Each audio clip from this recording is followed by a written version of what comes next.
नमस्कार, चर्चा में स्वागत है आपका। मैं हूं अशोक श्रीवास्तव। भारत की बर्बादी तक जंग चलेगी, जंग चलेगी। भारत तेरे टुकड़े होंगे इंशाअल्लाह, इंशाअल्लाह। जी नहीं, ये नारे लश्कर तैयबा या किसी आतंकवादी गुट के कैंप में नहीं लग रहे थे, बल्कि ये नारे लग रहे थे देश की राजधानी दिल्ली के एक प्रतिष्ठित विश्वविद्यालय में, जवाहरलाल नेहरू यूनिवर्सिटी के भीतर ये नारे सरेआम लग रहे थे। कल्पना कीजिए कि इस तरह के नारे अगर किसी और देश में लगते, अमेरिका में अमेरिका को इस तरह से तोड़ रहे, उसके खिलाफ जंग चलाने के नारे लगते, या फिर रूस में, फ्रांस में इस तरह के नारे लगते, तो क्या होता? जाहिर तौर पर वहां सब लोग एकजुट हो जाते और ये कहते कि जिन लोगों ने इस तरह का नारा लगाया है, जिन्होंने देश के खिलाफ युद्ध का आह्वान किया, उनके खिलाफ कड़ी कार्रवाई हो।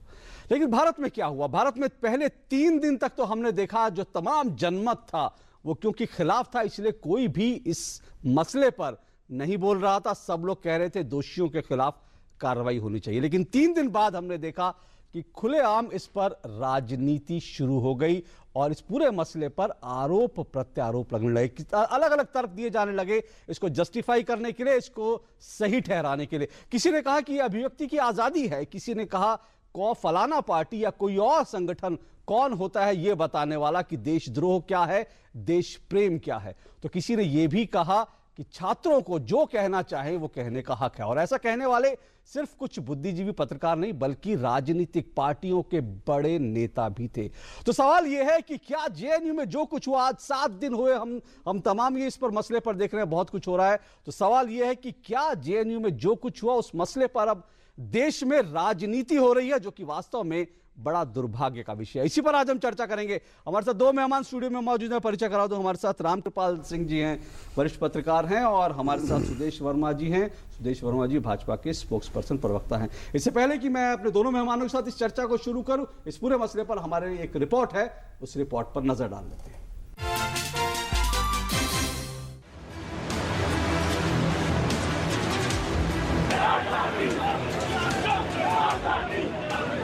भारत की बर्बादी तक जंग चलेगी, जंग चलेगी। भारत तेरे टुकड़े होंगे। 9 फरवरी को दिल्ली की जवाहरलाल नेहरू यूनिवर्सिटी में देश के खिलाफ कुछ सिरफिरों ने ऐसे ही नारे लगाकर भारत के खिलाफ युद्ध का ऐलान किया।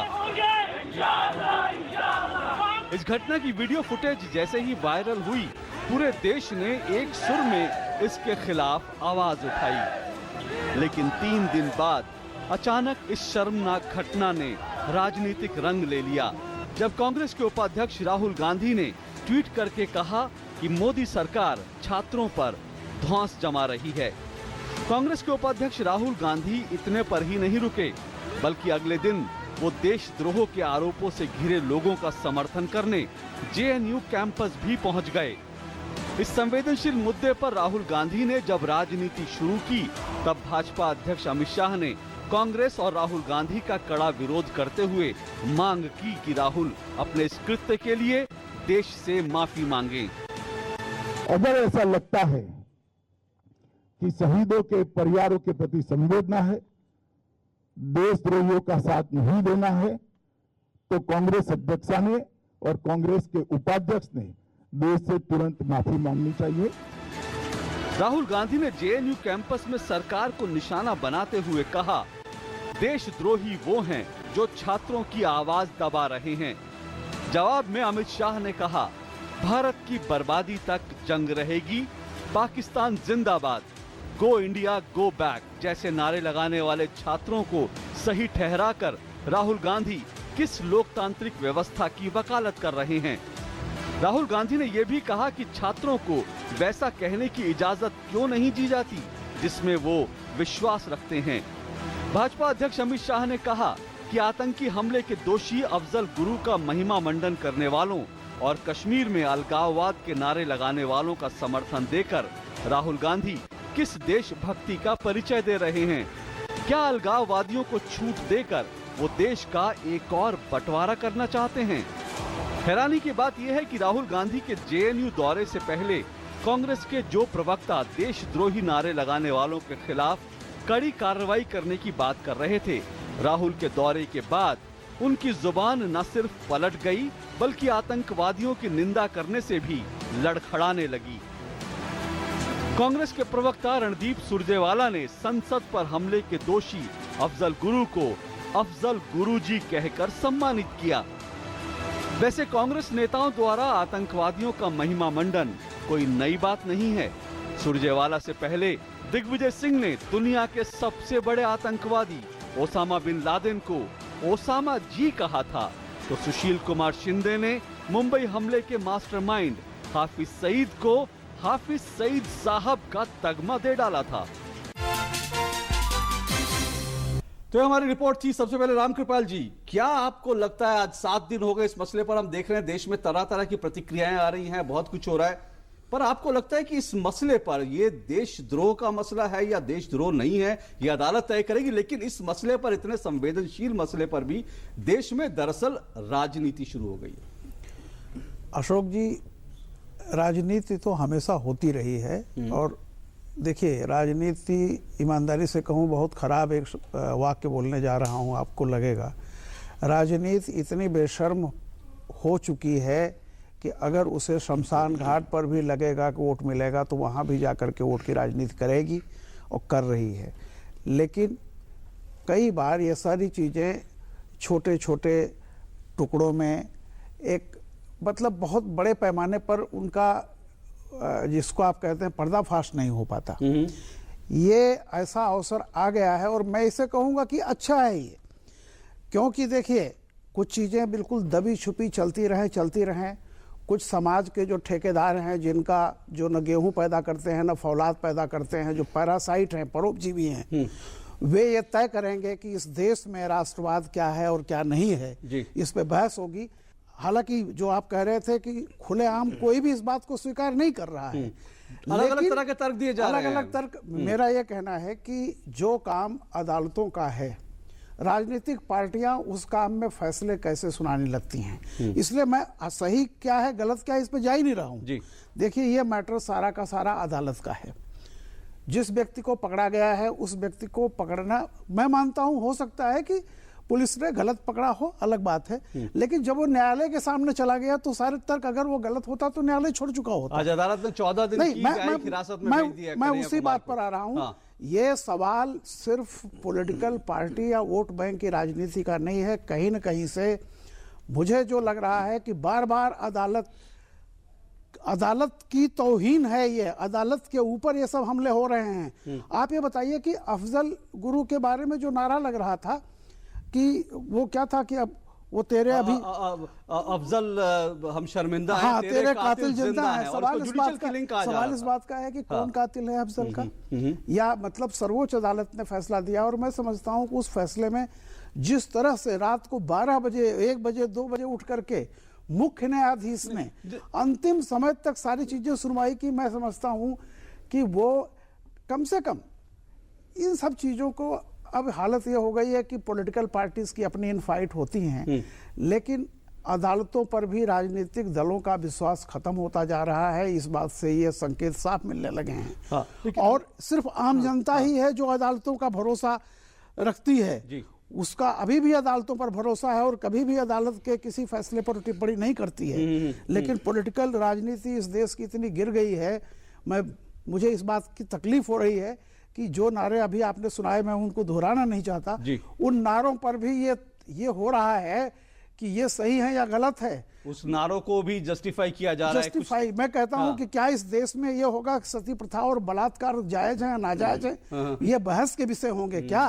बिल्कुल। ये कहना है कि आप देश को मानते हैं कि देश को तोड़ देंगे, देश के 100 टुकड़े होंगे। लेकिन जब आप ये बात करते हैं, कुछ लोग ये कह रहे हैं, मैं सुदेश जी, मैं इससे पहले सुदेश जी आपको ये भी बता दूं कि सुदेश जी खुद भी जेएनयू के प्रोडक्ट हैं, जेएनयू से निकले हुए हैं, जेएनयू के छात्र रहे हैं, पूर्व छात्र हैं। सुदेश जी, जब ये देशभक्ति और देशद्रोह की बात आ रही है तो कुछ लोग ये कह रहे हैं कि भाजपा कौन होती है देशद्रोही और देशभक्ति का सर्टिफिकेट बांटने वाली, और आप तय करेंगे कि कौन देशद्रोह है, द्रोही हरकत कर रहा है, कौन देशभक्ति करता है। ये आप कैसे डिसाइड करें? अशोक जी, मैं आपकी बात का जवाब दूंगा। पहले रामकृपाल जी ने बताया कि हर पार्टी राजनीति कर रही। मैं आपको बता दूं कि बीजेपी एक बहुत ही प्रिंसिपल पार्टी है और राजनीति का ये मुद्दा ही नहीं है। ये हमारी आइडियोलॉजी है। अगर राष्ट्रभक्ति हमारे, हम देश की संस्कृति और परंपरा से जुड़े हुए लोग हैं और जिसमें राष्ट्रीयता जो है हमारे लिए कंप्रोमाइज नहीं किया जा सकता, इस पर कोई राजनीति नहीं हो सकती। आपने जो देशद्रोह की बात की है तो कॉन्स्टिट्यूशन में डिफाइंड है। अगर आर्टिकल 19 आपको फ्रीडम ऑफ एक्सप्रेशन देता है तो आर्टिकल 19(1) आपकी फ्रीडम ऑफ एक्सप्रेशन को कर्टेल करता है, रिस्ट्रिक्शंस लगाता है। 124A जो है सेडिशन की बात करता है। सेडिशन क्या है? जो राष्ट्रद्रोह की हम बात करते हैं, आप लोगों को भड़काते हैं स्टेट के खिलाफ, स्टेट की क्रेडिबिलिटी को अंडरमाइन करते हैं। अगर आपने बोला कि अफजल हम शर्मिंदा हैं, तेरे कातिल जिंदा हैं, तो आप क्या बोल रहे हैं? Chief justice of India, judiciary और प्रेसिडेंट ऑफ इंडिया जिन्होंने क्लेमेंसी नहीं दी, आप डायरेक्ट थ्रेटन कर रहे हैं। और उसके बाद आप बताते हैं कि भारत के टुकड़े टुकड़े होंगे। किस आजादी की आप बात कर रहे हैं? इस तरह की बात अगर आप करेंगे तो ये कुछ नहीं, बस देशद्रोह है। इसमें इसमें बीजेपी को बोलने की जरूरत नहीं है। पर कुछ लोग कहते हैं कि सरकार के खिलाफ बीजेपी बोलना नहीं कोई बोल देशद्रोह थोड़ी है। सरकार के कुछ खिलाफ लोग आप बोल कहते हैं सकते हैं। सरकार के खिलाफ बोलना देशद्रोह दरअसल नहीं है। जी, आप सरकार के खिलाफ बोलिए, आप बीजेपी के खिलाफ बोलिए, आप नरेंद्र मोदी जी के खिलाफ बोलिए, कोई बात नहीं, हम उस पर डिबेट करेंगे। लेकिन आप जब राष्ट्र के टुकड़े करने की बात करेंगे, राष्ट्र के खिलाफ बोलेंगे, वो हमारी आइडियोलॉजी है, उस पर हम कंप्रोमाइज नहीं कर सकते। और हम ही नहीं, ये देश की सारी जनता जो राष्ट्रभक्त हैं वो इसको नहीं मानेगा। आज जेएनयू के खिलाफ जो माहौल खड़ा हुआ है, जेएनयू कटघरे में नहीं खड़ा है, कुछ लोगों ने खड़ा करने की कोशिश की है। हम ये मानते हैं पुलिस अपना एक्शन ले रही है, पुलिस को एक्ट करने देना चाहिए, कोई राजनीति नहीं होनी चाहिए। हमें भरोसा रखना चाहिए कि पुलिस कुछ ठोस नतीजे पर आएगी और उसका इंतजार करना चाहिए। पर रामकृपाल जी, आप कुछ कहना चाहते हैं? उसमें एक बात मैं भी जोड़ दूं, आप अपनी बात रखें। कुछ लोग ये तर्क दे रहे हैं कि भाई भारत इतना कमजोर थोड़ी है कि ऐसे नारे लगाने से टूट जाए। कुछ लोग अगर नारे लगाने तो लगाने दीजिए, उससे क्या फर्क पड़ता है? अभिव्यक्ति की आजादी भी कोई चीज होती है। जो लोग ये कर रहे हैं, मैं खैर अब ये इस तरह की बात पर नहीं जाऊंगा। एक चीज मुझे आप ये बताइए, पहली बात तो यह है कि नेशन और स्टेट दोनों अलग अलग चीजें हैं। बिल्कुल, राष्ट्र अलग है, राज्य अलग है। आप स्टेट पावर के खिलाफ आपको कह सकते हैं, बिल्कुल अधिकार है, आपको सत्ता को चुनौती देनी, सत्ता को चुनौती दीजिए। लेकिन राष्ट्र अलग है, राज्य अलग है, राज्य शक्ति अलग होती है, स्टेट पावर अलग है। लेकिन देश जो है, नेशन जो है, आप नेशन को चैलेंज नहीं कर सकते हैं। तो भारत जब आप कह रहे हैं ना, आप केंद्र सरकार के खिलाफ कुछ कीजिए, मेरा उससे मतलब नहीं, बीजेपी के खिलाफ कीजिए, जो भी करना हो कीजिए, but India as a nation, not as a state. आप जो चैलेंज किया गया है वो भारत राष्ट्र को चैलेंज हो रहा है, और राष्ट्र को चैलेंज करने का कोई भी किसी को कोई फंडामेंटल राइट नहीं है, माफ कीजिएगा। इंडिया एज ए नेशन, आप स्टेट को कर लीजिए, जो भी करना हो, तर्क वितर्क आप कर सकते हैं। लेकिन देखिए, बहुत सारी चीजें ऐसी होती हैं कि एक सेमिनार में जहां एकेडमिया बैठा है वहां बहुत सारी बातें हो सकती हैं, लेकिन आप देखिए क्लासेस का वो डिस्कशन जब आप मासेस में ले जाएंगे तो एक आप समझ लीजिए कि मासेस के सेंटिमेंट्स क्या हैं। बात वही होती है कि मौसम अगर सामान्य है तो आप कपड़े पहन करके बिल्कुल शाम को टहलिए मुगल गार्डन में, लेकिन अगर ओलावृष्टि हो रही हो और उस समय भी आप वही तर्क और तरीके अपनाएंगे तो आपको दिक्कत हो जाएगी। आप ये देखिए, आम आदमी जो मिडिल क्लास, बहुत बड़ी संख्या में मिडिल क्लास के लिए राष्ट्रवाद ही एक ऐसी चाशनी है जिसके सहारे यही सब चीजें होती हैं कि वो जिंदगी काटता है। एक क्रिकेट मैच में सिंपल, जो कि खेल है, खेल भावना से होना चाहिए, कोई हारे कोई जीते, एक अच्छा कर रहा है तो उसकी तारीफ होनी चाहिए, मैं उसकी हूँ। लेकिन वहां भी आप देख रहे हैं क्या क्या रिएक्शन होते हैं, सबको पता है, इंटेलेक्चुअल्स को ही पता हुआ है। तो कम से कम आप सार्वजनिक जगहों पर जहां पर आपकी वीडियोग्राफी हो रही है, जहां इस तरह से आप सम्मेलन करने जा रहे हैं, वहां पर तो कम से कम इस तरह के नारे नहीं लगाए जाने चाहिए। आप डिस्कशन कर लीजिए। आप बहुत सारे डिस्कशन होते रहते हैं, कुछ लोग राष्ट्रवाद को नहीं मानते हैं, कुछ लोग मानते हैं, कुछ लोग अलग अलग थ्योरीज है इसी देश में या वेस्ट में भी। कम से कम देश को तोड़ने का नारा आप नहीं लगा सकते। मेरा वही कहना, देखिए मेरा कहना, दोनों का फर्क समझ लीजिए। स्टेट पावर के खिलाफ लड़ाई आप लड़ सकते हैं, बिल्कुल आप लड़िए, उसके खिलाफ आह्वान कीजिए, लेकिन नेशन, बिल्कुल देश के खिलाफ दोनों को घटमट मत कीजिए। राज्य सत्ता अलग है, राष्ट्र अलग है। आप राष्ट्र को चैलेंज कर रहे हैं कि भारत तेरे टुकड़े होंगे, इंसान अल्लाह, इंसान अल्लाह। बिल्कुल, ये सीधा देश के खिलाफ एक तरह से भारत सत्ता नहीं है, युद्ध का आह्वान है। हाँ, ये सीधा युद्ध का केंद्रीय सत्ता के खिलाफ आप कर सकते हैं, स्टेट पावर के खिलाफ आप आंदोलन कर सकते हैं, जो भी करना चाहें करें, लेकिन भारत राष्ट्र जो है उसके खिलाफ आप एक बात और सोचिए कि एक तरफ आपके पास इमेज आता है शहीद भगत सिंह का, जो हंसते हंसते फांसी पर चढ़ गए। किसके लिए चढ़े थे? देश के लिए चढ़े थे ना। क्या कारण है कि हमारी सेना सियाचिन जैसे जहां इनहॉस्पिटेबल जगह पर लड़ रही है देश को एक रखने के लिए, और वहां अगर हमारे जैसे लोग बोलते हैं, अंदर के लोग बोलते हैं कि देश के टुकड़े हो जाएंगे, इससे बड़ा चैलेंज क्या हो सकता है? इससे बड़ा और उस समय जब शहीदी लोग बना रहे थे, हाँ। आप देखें 10 लोग शहीद हुए सियाचिन में, आपको पता है, और आप इस तरह की बातें कर रहे हैं और इसको टॉलरेट कर रही है, पॉलिटिकल पार्टीज डिफेंड कर रही है। जेएनयू में जिस वक्त ये घटना हुई उससे ठीक पहले पूरा देश जो सियाचिन में हिम के जो हीरो थे हनुमंथप्पा, उनकी सलामती के लिए दुआएं मांग रहा था। और जब हनुमंथप्पा शहीद हो गए तो पूरा देश एक स्वर से जो है शहीदों को सलाम कर रहा था, शहीदों के सम्मान में पूरा देश आंसू बहा रहा था। लेकिन उसी वक्त जेएनयू में इस तरह की घटनाएं हुई। लेकिन ये जेएनयू में पहली घटना नहीं है। हालांकि जेएनयू को शट डाउन कर दिया जाए, इस तरह की भी मुहिम चल रही है सोशल मीडिया पे, लेकिन ये ठीक नहीं है। लेकिन शायद जेएनयू की सफाई ज्यादा जरूरी है, क्योंकि जेएनयू में ऐसा पहला इंसिडेंट नहीं है, इससे पहले भी जेएनयू में इस तरह के इंसिडेंट हो चुके हैं। क्या इंसिडेंट थे और क्यों जेएनयू में इस तरह की घटनाएं हुई, और क्या ये सिर्फ एक विश्वविद्यालय का मामला है? क्योंकि अब ये मामला यादवपुर यूनिवर्सिटी तक भी पहुंच गया। इस पर बात करेंगे इस ब्रेक के बाद।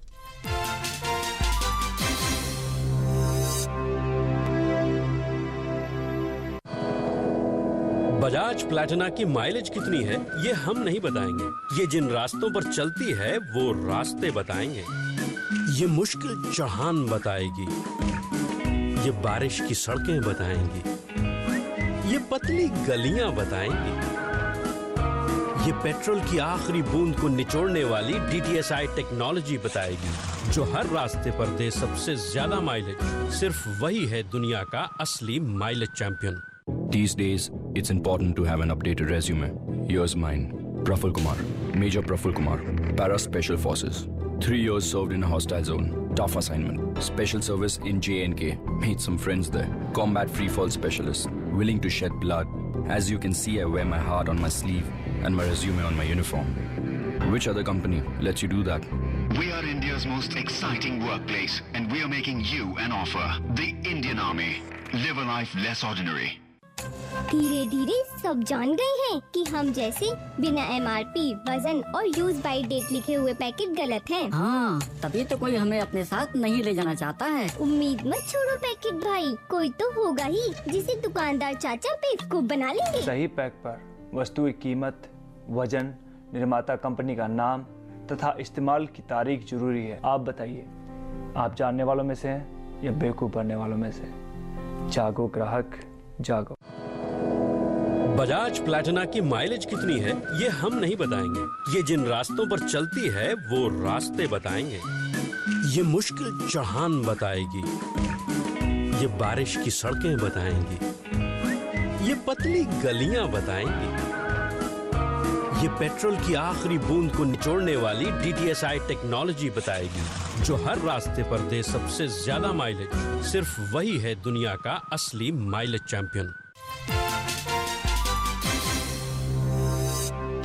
चर्चा में आपका एक बार फिर स्वागत है। जवाहरलाल नेहरू यूनिवर्सिटी में, दिल्ली की यूनिवर्सिटी में जो कुछ हुआ आज के एक हफ्ता पहले, उसके बाद इस एक हफ्ते में जिस तरह से इस मसले पर राजनीति शुरू हुई है, उस पर हम बात कर रहे हैं कि आखिरकार देशद्रोह के मसले पर इस देश में राजनीति क्यों हो रही है। और हम ये सवाल इसलिए उठा रहे हैं क्योंकि हमने देखा कि इस घटना के 3 दिन बाद कांग्रेस के उपाध्यक्ष राहुल गांधी जवाहरलाल नेहरू यूनिवर्सिटी जाते हैं और वो ये कहते हैं कि छात्रों को वो कहने का हक है जो वो सही समझते हैं। इससे पहले राहुल गांधी ने यह भी ट्वीट किया कि आखिरकार मोदी सरकार छात्रों पर धौंस क्यों जमा रही है। जबकि इसी बात पर, राहुल के इस बयान पर अमित शाह भाजपा अध्यक्ष ने सवाल उठाए और कहा कि क्या छात्रों को यह कहने का हक है पाकिस्तान जिंदाबाद, क्या छात्रों को यह कहने का हक है इंडिया गो बैक, क्या छात्रों को यह कहने का हक है कि भारत तेरे टुकड़े होंगे, क्या छात्रों को यह कहने का हक है कि भारत की बर्बादी तक जंग चलेगी। और अमित शाह ने यह भी कहा कि देशद्रोह को छात्र क्रांति और देशद्रोह के खिलाफ कार्रवाई को अभिव्यक्ति की स्वतंत्रता पर कुठाराघात का नाम देकर आखिरकार राहुल गांधी क्या कहना चाहते हैं। सुदेश जी, आपको लगता है क्यों ऐसा हुआ कि अचानक 3 दिन तक हमने देखा, पहले दिन जब कांग्रेस के प्रवक्ता का बयान आया तो उन्होंने कहा कि सख्त कार्रवाई होनी चाहिए, लेकिन 3 दिन बाद हमने देखा अचानक कांग्रेस के बयान बदल गए, राहुल गांधी ने इस तरह के बयान दिया। उसके बाद कांग्रेस के स्पोक्स पर्सन कहते हैं अफजल गुरु जी, क्या क्यों चेंज ये दिखा? एक ना बड़ा विडंबना है अपोजिशन पार्टी खासकर कांग्रेस के साथ। आपने जो बताया, देखिए वहाँ के बहुत से नेता जैसे दिग्विजय सिंह जी ओसामा जी बोल चुके हैं ओसामा बिन लादेन को, और हाफिज सईद को हाफिज सईद साहब बोला था। तत्कालीन गृह मंत्री सुशील कुमार शिंदे जी ने पार्लियामेंट में बयान दिया था जहां उन्होंने हाफिज सईद को श्री हाफिज सईद और मिस्टर हाफिज सईद बोला था। तो ये कांग्रेस की परंपरा तो नहीं बन गई है कि टेररिस्टों को आप ग्लोरीफाई करिए और जो शहीद हैं उनके खिलाफ आप बात करिए। आप बताइए क्या कारण है? कांग्रेस जो मुद्दों की तलाश में हमेशा है, कुछ मुद्दा मिल जाए बीजेपी के खिलाफ, इनको 3 दिन तक तो कुछ समझ में नहीं आया होगा, अचानक फिर इन्हें लगा होगा कि एक मुद्दा मिल गया है विद्यार्थियों का, लेकिन ये भूल गए कि मुद्दा विद्यार्थी के खिलाफ नहीं था, ये मुद्दा जेएनयू के खिलाफ नहीं था, ये मुद्दा उन लोगों के खिलाफ था जिन्होंने भारत विरोधी नारे लगाए, जिन्होंने हमारे नेशनलिज्म को चैलेंज किया, ओपन चैलेंज। तो उसका जवाब तो जब भी आप करेंगे, तो देखिए लॉ है, लॉ अपना कोर्स लेगी, इसमें कांग्रेस को कोई पॉलिटिक्स देखनी नहीं चाहिए। और इसका उदाहरण आप देखेंगे जो आपने दिखाया यादवपुर यूनिवर्सिटी में जो हुआ, वो क्या हुआ? वो या तो इस साजिश का लार्जर डिजाइन का एक पार्ट होगा, या तो एक रिएक्शन होगा जो कांग्रेस और लेफ्ट पार्टीज ने जाके समर्थन किया उसके कारण।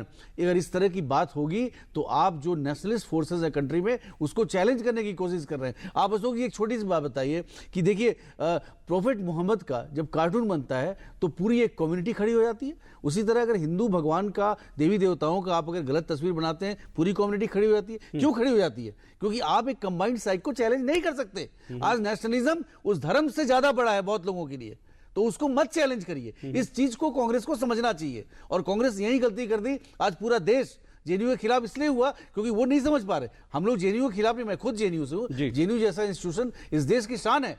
नहीं, लेकिन जिस लोगों ने आप कहते हैं जेएनयू, बिल्कुल जेएनयू जैसा इंस्टीट्यूशन इस देश की शान है, आप वहां कह रहे हैं, लेकिन बाहर के लोग सवाल उठा रहे हैं कि जेएनयू में इस तरह की घटनाएं, क्योंकि जब हमने देखा जब दंतेवाड़ा में सीआरपीएफ के जवान मारे गए तब वहां पर जश्न मनाया जाता है जेएनयू में। इससे पहले 2000 की एक घटना जो है इस वक्त यह है कि 2000 की एक घटना में कारगिल के 2 हीरो को, 2 जवानों को उन्होंने पाकिस्तान के एक किसी शायर ने भारत के खिलाफ कुछ बोला था, उसका विरोध करने पर भी उनको पीटा जाता है। पहले भी कश्मीरी सेपरेटिस्ट भी पकड़े गए थे, हॉस्टल से पकड़े गए थे। तो ये बात सही है जी। और यही कारण से देखिए जेएनयू को जो भारत की शान है, हर स्टूडेंट वैसा नहीं है। अगर 5000 स्टूडेंट है उसमें आपको चंद स्टूडेंट वैसे करते मिलेंगे। जैसे इसमें भी देखिए 30-40 स्टूडेंट नारे लगा रहे थे, लेकिन ये लोग जेएनयू को बदनाम कर रहे हैं। जेएनयू को रीडिस्कवर करना पड़ेगा, नेशनलिज्म को रीडिस्कवर। आप क्वेश्चन करिए ना, बीजेपी को क्वेश्चन करिए। तो आप क्लीन अप जेएनयू की मुहिम के साथ बिल्कुल जेएनयू से ऐसे एलिमेंट्स का सफाया होना चाहिए जो राष्ट्रीयता के खिलाफ है।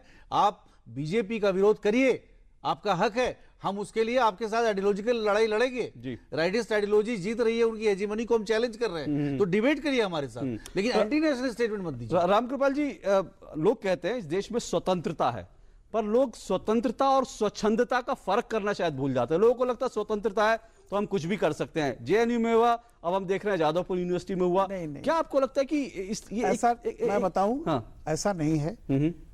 इस देश का जो आम आदमी है ना, जो सबसे कम पढ़ा लिखा है, जिसने संविधान की किताब नहीं पढ़ी है, व्यवहार में वो जानता है कि आज़ादी और जिम्मेदारी क्या चीज़ होती है।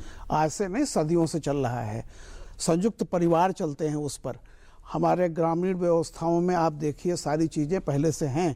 तो कोई भी आज़ादी जिम्मेदारी के साथ आती है, ये हिंदुस्तान के हर आम आदमी को मालूम है। तो जो आपने ये कहा कि इनको पता नहीं है, पता सबको है। पर यूनिवर्सिटी में लेकिन मैं क्या हो रहा है? नहीं, मैं इसीलिए मैं देखिए, मैं 2 सब्जेक्ट को हम लोग थोड़ा सा एक फर्क समझ लें। कोई बंदा अगर पाकिस्तान जिंदाबाद कहता है, मुझे उससे कोई एतराज नहीं है। ठीक है। मुझे एतराज इस बात से है कि हिंदुस्तान के टुकड़े होंगे।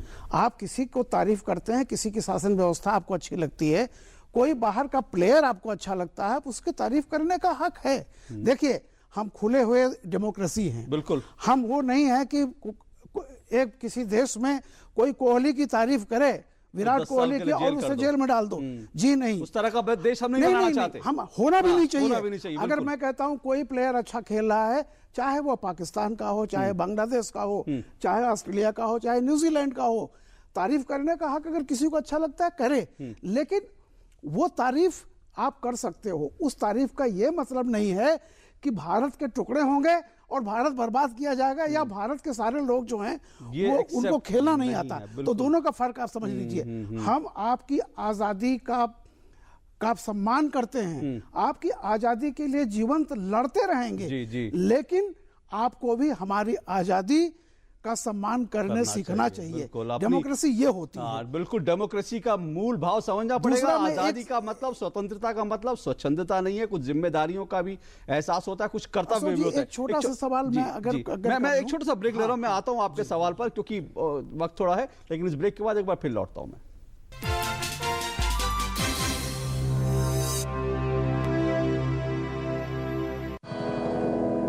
बजाज प्लैटिना की माइलेज कितनी है ये हम नहीं बताएंगे, ये जिन रास्तों पर चलती है वो रास्ते बताएंगे।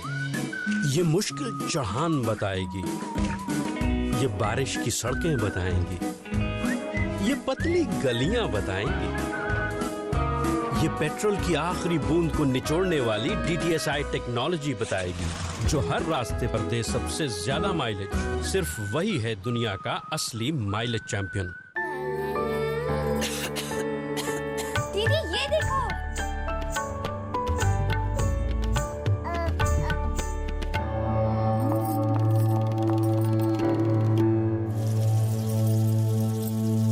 H1N1 फ्लू को फैलने से रोका जा सकता है। खांसी और छींक के बाद और बच्चे को छूने से पहले अपने हाथों को साबुन से धोकर H1N1 फ्लू को फैलने से रोक सकते हैं। इन्फेक्शन रोको, बनो हीरो। इलाज सिर्फ चुने हुए अस्पतालों में उपलब्ध। अरे वाह, हार तो बड़ा सुंदर है तुम्हारा। आर्टिफिशियल है क्या? आर्टिफिशियल? असली सोने का है। ढेरों डिजाइन्स में से चूज किया है मैंने। फिर तो BIS हॉलमार्क का निशान भी जरूर होगा। सिर्फ डिजाइन्स और चमक से नहीं, असली सोने का भरोसा होता है हॉलमार्क का निशान, क्योंकि सोना सिर्फ आभूषण नहीं है, ये है जिंदगी भर की पूंजी। जागो ग्राहक जागो। उंगली थाम के जिसने चलना सिखाया, कड़ी मेहनत करके हमको पढ़ाया, हमारी खुशियों को अपनी खुशी बनाया, जिंदगी के हर सुख दुख में जो एक साया बनकर साथ रहे, ढलती उम्र में इन्हें अकेला ना छोड़ें। ध्यान रखें, माता पिता एवं वरिष्ठ नागरिक भरण पोषण एवं कल्याण अधिनियम 2007 के तहत माता पिता की देखभाल करना हमारा कर्तव्य है और उनको बेसहारा छोड़ना एक दंडनीय अपराध है। सामाजिक न्याय और अधिकारिता मंत्रालय, भारत सरकार द्वारा जनहित में जारी।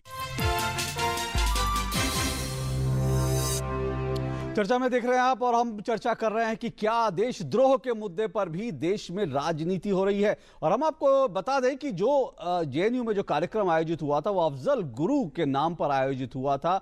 और अफजल गुरु वो है जिसके ऊपर आरोप साबित हुआ कि उसने 2001 में संसद पर, जो देश की संसद पर जो हमला हुआ था, उसमें अहम भूमिका निभाई थी। इसमें 6 जवान, 2 सुरक्षाकर्मी और 1 माली जो संसद भवन में काम करने वाले वो शहीद हुए थे, और देश के खिलाफ एक बड़ा ये हमला माना गया था। पर सवाल ये है रामकृपाल जी, इस पूरे मामले के बाद हमने देखा जादवपुर में जिस तरह से मामला पहुंचा, कुछ लोग ये भी कह रहे हैं कि भाई छात्रों पर इस तरह की कार्रवाई नहीं करनी चाहिए थी, क्योंकि ऐसी कार्रवाई होगी तो इसका चेन रिएक्शंस हो सकते हैं। देखिए, मैं सिर्फ 2 सवाल पूछना चाहता हूं, और जिसका शायद जवाब भी मेरे सवाल में ही है। इस पूरे घटनाक्रम में 2 मुख्य रूप से 2 सवाल जो मुख्य रूप से उठे हैं, 2 मांगे जो हैं, एक तो भारत की बर्बादी और अफजल के हत्यारे। मैं ये पूछता हूं, जैसे अभी आपने कहा कि सारी पॉलिटिकल पार्टी, मैं कह रहा हूं कि आप बीजेपी का इतना बड़ा कद क्यों बढ़ा रहे हैं? बीजेपी भारत का प्रतीक कब से हो गई? हमला तो भारत की बर्बादी का हो रहा है, इससे बीजेपी का क्या लेना देना है? कांग्रेस भारत में नहीं रहती है, CPM भारत में नहीं है। सवाल इस बात का है कि भारत की बर्बादी का मतलब किसी पार्टी का तो बर्बादी नहीं हो रही है। दूसरा, अफजल के हत्यारे, अफजल के कातिल कौन हैं?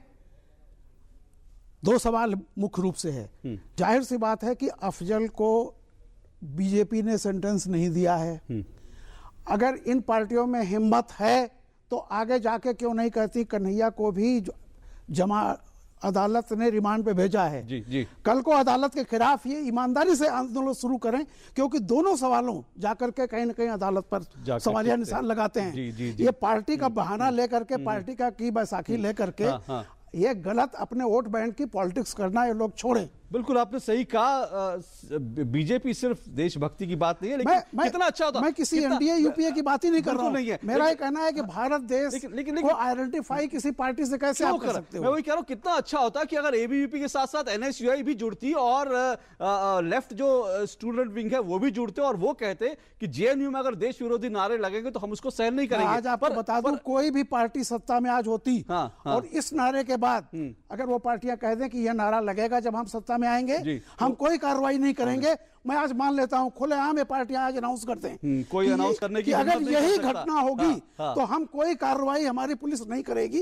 ये पार्टियां बता दें, सीपीएम कहते कोई और कांग्रेस कहते या कोई भी जितनी पार्टियां हैं नहीं कर सकता। आज इस बात को डिक्लेयर करें। बहुत संक्षेप में मैं सुदेश जी आपसे पूछ रहा था कि आपको लगता है कि इस पर और पार्टियों को भी, क्योंकि अब इस तरह के भी संकेत मिल रहे हैं कि हो सकता है इस मसले पर संसद में भी व्यवधान हो, क्या आपको लगता है इस मसले पर आपको बाकी पॉलिटिकल पार्टियों को भी बीजेपी को साथ लेकर चलने की सोचनी चाहिए?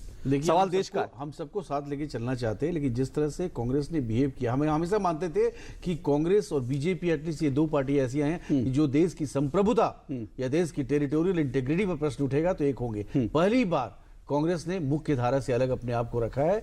हम लोग अपील करते हैं सबसे कि पार्लियामेंट में जिन भी मुद्दे को डिस्कस करना है आप डिस्कस करें।